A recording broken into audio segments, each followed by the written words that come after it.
ที่นี้คือหมู่บ้านเพียงไม่ใหญ่ที่ตั้งอยู่ใจกลางหุบเขาเรียบชายแดนลาวจีน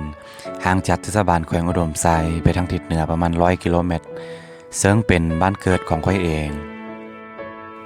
ข้อยได้เดินทางออกจากหมู่บ้านนี้เมื่อประมาณ18 ปีที่แล้วเพื่อเข้าไปศึกษาเรียนอยู่ในเมืองเนื่องจากว่าหมู่บ้านยังบ่ทันมีครูสอนบ่มีโรงเรียนบ่มีแม้แต่ถนนเข้ามาถึงบ้านเนาะ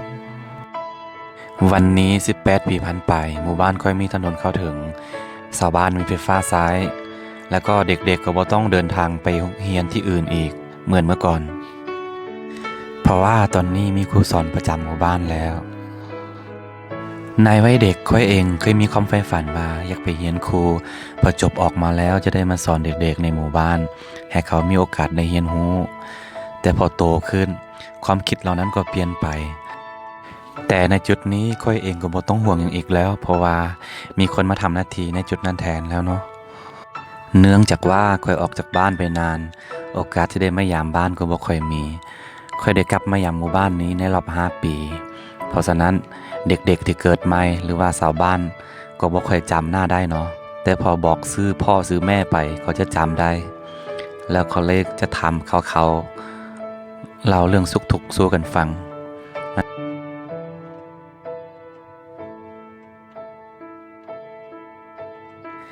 และพอดีในวันที่ค่อยไปยามบ้านนั้นในหมู่บ้านมีพิธีแต่งงานแบบดั้งเดิมของอาคาก็เลยได้ร่วมพาข้าวกับชาวบ้านด้วยได้ถามความสุขทุกข์ไปด้วยกันเฮ็ดให้ค่อยนึกถึงวันเก่าๆสมัยเป็นเด็กๆเล่นขี้ฝนอยู่กลางบ้าน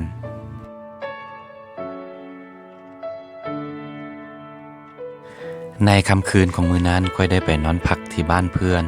แล้วก็ได้ร่วมพาข้าวกับครอบครัวและญาติๆของเขา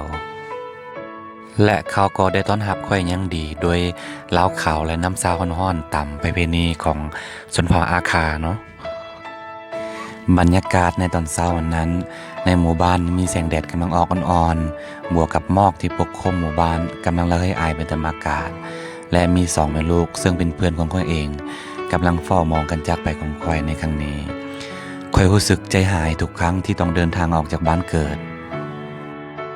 แต่ในใจลึกๆของข้อยหวังเสมอว่าสักวันหนึ่งในบ้านปลายข้อยจะกลับมาใช้ชีวิตอยู่บนดอยแห่งนี้อีกครั้งขอบใจหมู่บ้านแห่งนี้ที่ให้ข้อยได้กำเนิดเติบโตขึ้นมายังจำได้เสมอกลิ่นไอดินที่หัดเดินแล้วจะกลับมาใหม่